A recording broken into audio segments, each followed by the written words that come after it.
रात 2:30 बजे लाइब्रेरी के बीचों बीच हवन कुंड बनाया गया। उस आत्मा का नाम उच्चारित किया गया। उसके लिए नए कपड़े, दिया और जल लाया गया। डॉक्टर सिद्धार्थ ने रिकॉर्डर ऑन रखा। बाबा ने उस आत्मा के अंतिम संस्कार की विधि पूरी की और उसे मुक्ति दिलाई। इसके बाद लाइब्रेरी में शांति हो गई। ईएमएफ मीटर भी शांत हो चुका था और रिकॉर्डर में भी अब कोई हलचल नहीं थी। रात के ठीक 12 बज चुके थे। कॉलेज पूरा अंधेरे में डूबा हुआ था। पुरानी लाइब्रेरी के दरवाजे के सामने 4 परछाइयां खड़ी थी। दरवाजा खोलते ही सड़ी हुई किताबों की गंध और नमी भरी हवा बाहर आई। ये जगह बहुत समय से बंद है, पर ऐसा लगता है कोई यहाँ आता है। ईएमएफ मीटर अचानक तेज आवाज करने लगा। टिक टिक टिक। सर, ये तो अभी शुरू हुआ है। हाँ, और ये सिर्फ शुरुआत है। कॉलेज के सीनियर्स नए स्टूडेंट्स को समझा रहे थे। एक नियम याद रखना, 3rd फ्लोर वाली लाइब्रेरी के पास मत जाना। दिन में भी नहीं और रात में तो भूल कर भी नहीं। क्यों? वहाँ कोई है। ना कोई नोटिस, ना कोई चेतावनी बोर्ड, बस डर जो हर साल पिछली बैच से अगली को सौंप दिया जाता था। कुछ लड़कियों ने एक दूसरे का हाथ कसकर पकड़ लिया। सबके चेहरों पर बस डर का भाव था, पर उसी भीड़ में अभय सबको देख रहा था। वो डरा नहीं, बस सोच रहा था। अभय की आंखों में वो चमक थी जो डर से नहीं, जिज्ञासा से पैदा होती है। अगर सच में वहाँ कुछ है तो आज तक किसी ने पता क्यों नहीं लगाया? क्योंकि लोग डरते हैं अभय, डरने की वजह से सवाल नहीं करते। पर डर से सच तो नहीं बदल जाता सिमरन। अभय ऐसा नहीं था कि उसे डर लगता ही नहीं, वो बचपन से ही डर को जानता था। उसके दादा पंडित हरिश्चंद्र वर्मा गांव के तांत्रिक थे। रात में अभय उनके पास बैठा कहानियां सुनता रहता। हर परछाई भूत नहीं होती और हर डर झूठ नहीं। अभय ने गांव की औरतों को झाड़ फूंक के बाद सांस लेते देखा था। कई लोगों को उसके दादाजी ने बचाया था, लेकिन वक्त के साथ दादाजी चले गए और कहानियां बस कहानियां बन गईं। पर अभय के लिए वो सब अब भी सवाल थी। कुछ दिन बाद कॉलेज कैंटीन में 4 दोस्त बैठे थे। यार, उस लाइब्रेरी की बात मत छेड़, वरना रात को नींद नहीं आएगी। सीनियर्स बेवकूफ नहीं होते अभय। कुछ तो हुआ होगा।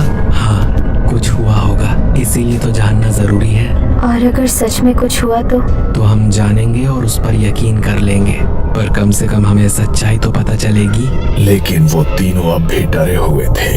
तब अभय ने अपने बचपन की बातें बतानी शुरू की। मेरे दादा तांत्रिक थे। उन्होंने मुझे सिखाया था डर से पहले समझ जरूरी है। पर अगर वो आत्मा हुई तो भी वो वहाँ किसी वजह से रुकी होगी। कोई अधूरी बात, कोई अधूरा सच। धीरे धीरे तीनों का डर सवालों में बदलने लगा। अगर हम सिर्फ देखने जाएं तो? दिन में नहीं, रात में ही जाना होगा, क्योंकि दिन में हमें वहाँ कोई देख सकता है और हम प्रिंसिपल और टीचर्स की परमिशन लेकर जाएंगे। और वहीं उन्होंने सच पता लगाने का फैसला किया। अगले दिन चारों सीधे कॉलेज के प्रशासनिक भवन पहुंचे। वहां दीवारों पर बीते वर्षों की तस्वीरें, कमरे में कॉलेज के प्रिंसिपल डॉक्टर शर्मा और 2 सीनियर टीचर्स बैठे थे। हाँ बोलिए, क्या बात है? सर, हम 3rd फ्लोर वाली लाइब्रेरी के बारे में बात करना चाहते हैं। वही लाइब्रेरी? सर, कॉलेज में पहले से डर फैला हुआ है। हर साल सीनियर्स नए स्टूडेंट्स को डराते हैं।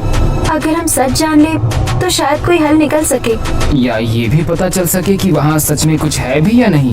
तुम लोग यहाँ पढ़ने आए हो, यहाँ से खोजने नहीं। लेकिन सर, अगर वहाँ सच में कुछ हुआ है? बस उस जगह को छेड़ना पूरे कॉलेज के लिए खतरा है। डर फैलेगा, पढ़ाई प्रभावित होगी और जवाब हमें देना पड़ेगा। सर, डर पहले से है, बस अनजान है। अगर वजह पता चल जाए तो शायद सब ठीक हो जाए। नहीं अभय, कुछ सवालों के जवाब नहीं होते। प्रिंसिपल कुछ पल चुप रहे, फिर धीरे से बोले, तुम्हें एक बात बताता हूँ, जिसके बाद तुम ये ख्याल शायद खुद छोड़ दोगे। करीब 12 साल पहले एक जूनियर लाइब्रेरियन था शेखर। शेखर को रात की शिफ्ट मिली थी। एक सुबह वो लाइब्रेरी के अंदर बेहोश मिला, आंखें खुली थी पर बोल नहीं पा रहा था। फिर रात को जब वो लाइब्रेरी में अकेला था, किसी ने उसका नाम लेकर बुलाया। चारों की सांसें थोड़ी तेज हो गई। इस हादसे के कुछ ही हफ्तों बाद उसने नौकरी छोड़ दी। कहता था कि वो मुझे पढ़ते हुए देखती रहती है। उस दिन के बाद से लाइब्रेरी बंद कर दी गई है। तुम चारों को मैं आखिरी बार कह रहा हूँ कि इससे दूर रहो, वरना अनुशासनात्मक कार्रवाई होगी। चारों चुपचाप कमरे से बाहर निकले। अब क्या? अब हम वो करेंगे जो हमें करना है। अगर कॉलेज मना कर रहा है तो सच्चाई चुपके से सामने लाई जाएगी। कॉलेज की मनाही के कुछ ही दिनों बाद एक रात जब पूरा कैंपस सो चुका था, एक काली कार कॉलेज के पिछले गेट पर रुकी। कार से उतरे डॉक्टर सिद्धार्थ मेहता। लाइब्रेरी यही है? हाँ सर, जिस जगह से सब डरते हैं। तो फिर डर को काम पर लगाते हैं। पांचों लाइब्रेरी की तरफ बढ़े। लाइब्रेरी का दरवाजा कई सालों बाद खुला। अंदर धूल, सड़न की बू और बंद हवा। यहाँ तो सांस लेना भी भारी लग रहा है। जहाँ सांस भारी लगे वहाँ कुछ दबा हुआ होता है। डॉक्टर सिद्धार्थ ने एक एक करके अपने यंत्र निकाले। EMF meter, thermal sensor, digital recorder, night camera, मोमबत्तियां और नमक। हमारे अलावा कोई भी आवाज होगी वो रिकॉर्ड होगी। पहली रात जैसे ही EMF मीटर ऑन हुआ, बीप बीप बीप, मीटर की सुई अचानक ऊपर गई। सर, अभी तो कोई वायर भी नहीं है यहाँ। बिल्कुल, यही हमें देखना है। अचानक लाइब्रेरी की ट्यूबलाइट जली और 1 सेकंड में बुझ गई। अमन ने टॉर्च जलाई पर वो भी डिम होकर बुझ गई। मेरी टॉर्च बाहर तो चल रही थी। कुछ जगहें रोशनी बर्दाश्त नहीं करती। उस रात वो ज्यादा समय तक वहाँ नहीं रुक सके। सुबह होने से पहले उन्हें लाइब्रेरी से बाहर निकलना पड़ा। दूसरी रात डर तैयार था। कैमरे सेट थे, रिकॉर्डर ऑन था। तभी एक किताब अचानक शेल्फ से गिरी, फिर दूसरी, फिर तीसरी। ये किताबें कैसे गिरी? रोहन ने मोबाइल निकाला पर मोबाइल में बस 20% बैटरी बची थी और वो भी कुछ ही मिनटों में 0% हो गई। सभी के फोन बंद हो गए। इसी बात का डर था, ऊर्जा खींची जा रही है। रिकॉर्डर चल रहा था। अचानक कुछ फुसफुसाहट रिकॉर्डर पर आने लगी। कुछ साफ सुनाई नहीं दे रहा था। सबकी रीढ़ में ठंड दौड़ गई। अब निकलने का समय हो चुका था। सर, वो आवाज हमारी नहीं है। तीसरी रात कुछ बदल गया। जब वो लाइब्रेरी के पास गए तब दरवाजा खुला था। वो अंदर घुसे तो लाइब्रेरी में सब चीजें बिखरी पड़ी थी। टेबल, कुर्सियां, किताबें सब जमीन पर पड़ी थी। सिद्धार्थ ने EMF मीटर और रिकॉर्डर सेट किया पर आज दोनों यंत्रों में ज्यादा हलचल थी। इसके अलावा पांचों को ऐसा महसूस हो रहा था कि कोई आसपास घूम रहा है। उन्हें ठंडी हवा लग रही थी और उनके रोंगटे खड़े हो रहे थे। ये आत्मा आज कुछ ज्यादा ही सक्रिय हो गई है। वो हमें उसकी मौजूदगी बता रही है। मतलब? तीसरे दिन वो वहाँ ज्यादा देर तक रुक नहीं पाए। अगले दिन से कॉलेज में अजीब होने लगा। क्लासरूम में आखिरी बेंच पर कोई बैठा दिखा। वॉशरूम में बंद दरवाजे के पीछे किसी के चलने की आवाज हुई। कैंपस में रात को किसी लड़की की रोने जैसी आवाजें आने लगी। हॉस्टल की खिड़की में कोई खड़ी परछाई दिखाई देने लगी। स्टूडेंट्स की टीचर्स और प्रिंसिपल को शिकायतें जाने लगी। डर अब छुप नहीं रहा था। कॉलेज प्रशासन ने चारों को फिर बुलाया। कॉलेज कैंपस में जो कुछ भी हो रहा है वो तो आपको पता ही होगा।